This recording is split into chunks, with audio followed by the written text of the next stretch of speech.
खेलबा झुलू है दांत मत कटियो मार लगा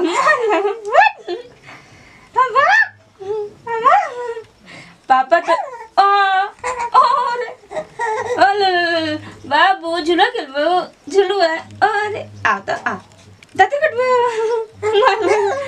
ए बाबा के करो खेलते तो ना हमरा के परेशान करते तू हैं चल सुता दे बाबू भुइया एगो सुत के खेल दांत के चेयर बा और चल बाबा के चल बेटा आ ओंगन बाबा के खेली फिर रोलो के ना तो बहुत मार तके तक वही हैं तब चल बाबा के चल जा चल बाबा के देख धनी बर्तन धो के बेटा बर्तन धोई चल आय बाबू लाग गेली तो मुंह वाले चल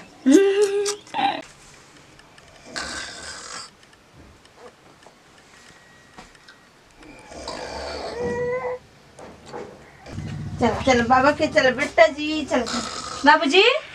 बाबूजी देख बाबा कैसे नाक बजावता देख ले देख नाक बजावा देख जगह दिलस बाबा के बाबूजी तनी तो बाबू के हम तनी बर्तन धो बाबू काहे गल रे पता ना जी लीची लाई मत ले करो लगी हम बर्तन धो के आते बानी बाबू खेल बाबा के खेल खेला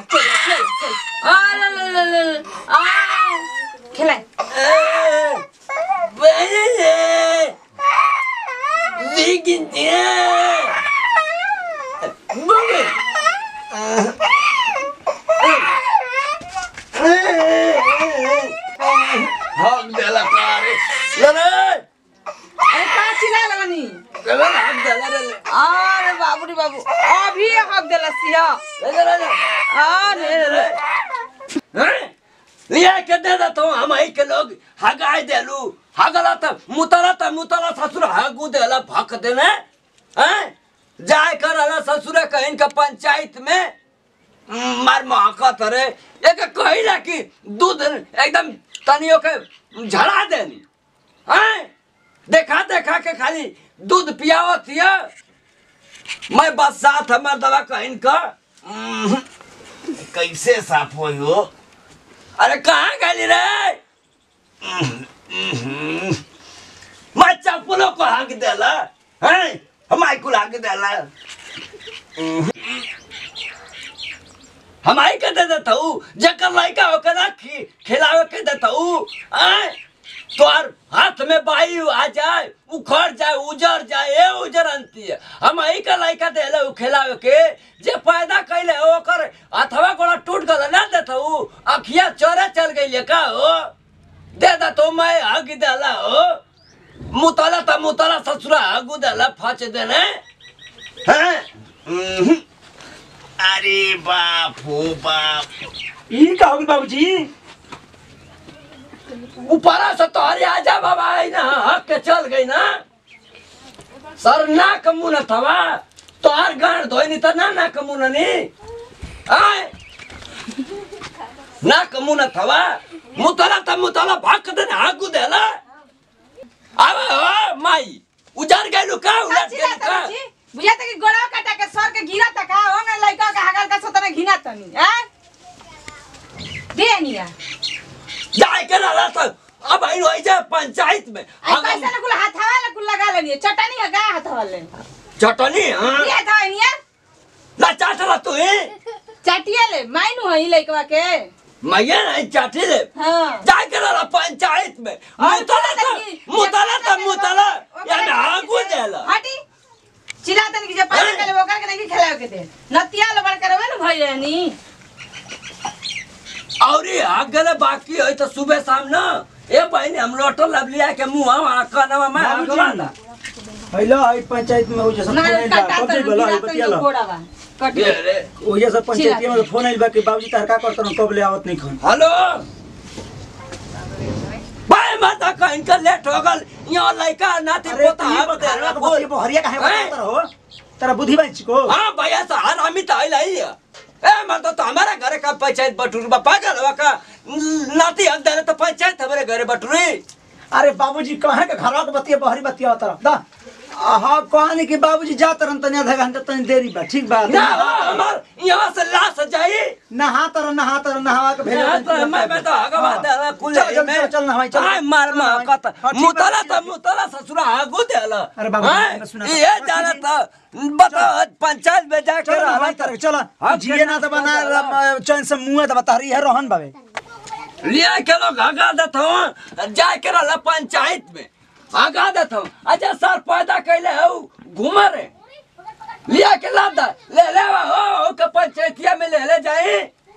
अब आया पता रानी तो के पंचायतिया में ले जाए हैं आगा दाला कुलो पंचायत बैठवा दे बेई जा हगा लेके चलते में हगाई मुता के मैं कुल नाच कर दाला कुल अब आई सही से ना धोइले का ओ मां का तो बोले ना बाबूजी भी का करत रही जे मार करता भाई तकले तो पानी चला तो मैं नहा ला कुर्ता बदल ला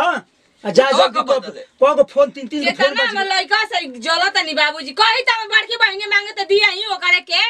ओके हां देख ले का कहते उल्टा सीधा का कहि जी हक दे बता इतना बोलत नहीं बताई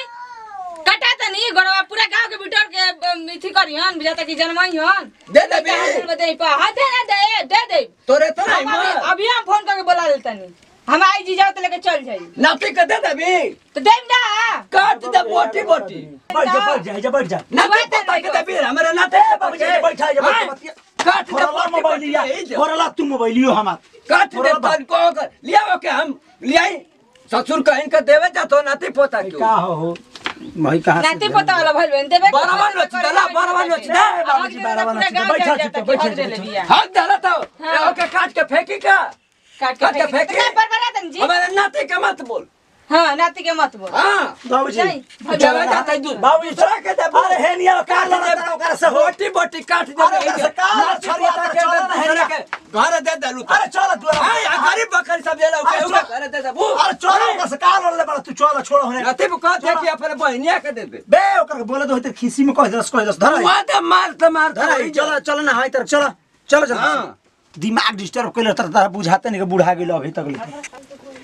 प्रणाम करते हैं भैया गोर छुके गोर लेते हमरो लगा छोटका लड़का छोटका भाई खेसाई टू भैया खास खबर के हमारा संजू फिल्म के सब्सक्राइब नहीं करते सब्सक्राइब करिए बेल के बटन दबाई जितना प्यार दुलार हमारा टीम पर बनेले बनी यही तरह बने रखम और हमारा से जब से भी तकलीफ दिक्कत होते और हमारा टीम से तो अपन नाती पोता बेटा समझ कर माफ करना भैया हम तो वीडियो के माध्यम से यह बतावल चाहते हैं कि भैया अपन अपने होला